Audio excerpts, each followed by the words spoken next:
caso, inclusive, que eu acho que deve estar até na nota que a gente vai trazer a seguir aí, que teve que ter reforço de bombeiros até de curitibanos em um reflorestamento aí na região de Catanduvas. Mas nós temos uma passada nesse trabalhão que teve o Corpo de Bombeiros em toda a região, nesta modalidade de ocorrência. Coloca no ar aí.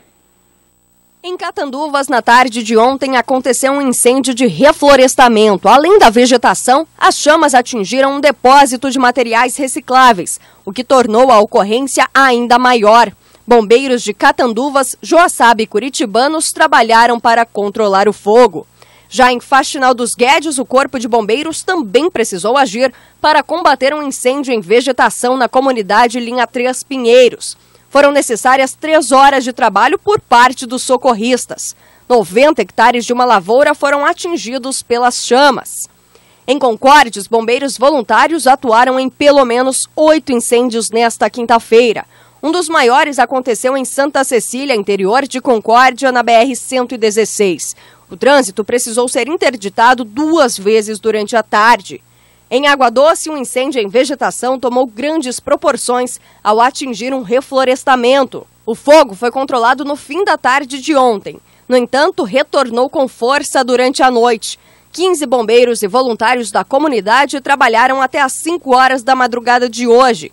E por volta das 8h30 desta manhã, o fogo voltou a tomar grandes proporções. Pelo menos 3 equipes voltaram ao local e os prejuízos até o momento são grandes. Para finalizar, o Corpo de Bombeiros de Capinzal também precisou combater um incêndio em vegetação.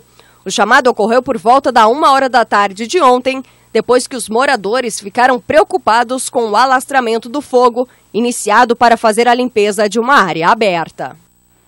Minha gente, esta época do ano, bastante calor, principalmente nos últimos dias, temperatura alta, baixa umidade relativa do ar. A ignição do fogo, ela não dá somente por uma sobra de cigarro, por alguém que tentou fazer uma queimada, dá até mesmo pelo um pedaço de lata, um pedaço de vidro, um pedaço de espelho, algo que dá um superaquecimento e a mola principal para começar esse fogo.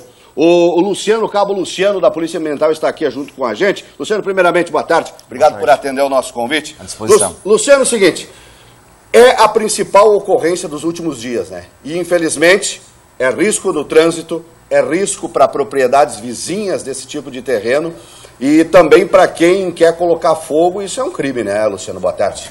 Boa tarde, Eduardo. Realmente, isso é considerado um crime ambiental também, inclusive de poluição.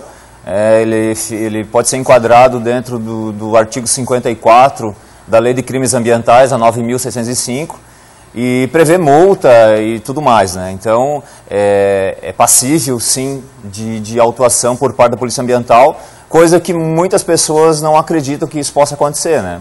Mas que fique bem o alerta para toda a comunidade, que sim, é um crime ambiental. Embora o que a gente tenha registrado nos últimos dias, a gente não tem identificação do autor ou do possível, da pessoa que iniciou tal foco, né? Então isso dificulta você autuar ou responsabilizar alguém por essa prática. Mas que fique de alento que, se for identificado, cabe sim uma punição, crime ambiental, com multa mínima já estipulada em R$5.000. Só que, infelizmente, é uma prática que na nossa região muitas pessoas insistem em fazer mês de agosto e mês de setembro, né? Exatamente. Ainda tem essa cultura da limpeza, né? As pessoas imaginam que fazendo fogo vão estar limpando o terreno e assim por diante. E não é bem assim. A gente analisa várias questões biológicas, de saúde pública inclusive, porque basta a gente ver nesses dias que tem bastante focos de incêndio em terrenos aqui da nossa cidade. Chega o final do dia, você está com a respiração bem dificultosa, né, por conta de tanta fumaça que tem no ar. Então a gente tem um problema sério de saúde pública, que dá para se dizer, né, em virtude desses pequenos focos. A Polícia Ambiental, ela procura sempre orientar as pessoas, seja da comunidade escolar ou em geral, da não prática de limpeza através do uso de fogo, mas orienta o pessoal. Todo mundo que tem terreno deve ter um canto nos fundos, né? Talvez com uma pequena horta ou algo parecido, que use as folhas para fazer compostagem e produzir adubo dentro da propriedade. E não fazer a varida e depois o fogo. É só um foco pequeno, mas que acaba contaminando a cidade com a fumaça que é emitida. E, obviamente, o interior, muitas pessoas esperam passar o inverno para limpar o potreiro, limpar a pastagem, através do fogo, em virtude de que a geada secou. Certo. Né? Isso é uma prática bastante comum. É proibido, expressamente proibida fazer a queimada. Existe uma portaria, existe uma instrução normativa, melhor dizendo, que se chama queimada controlada, que pode ser solicitada junto à Fátima, instrução normativa número 30, estipula algumas regras sobre a possibilidade de se fazer a limpeza, né, através da queimada.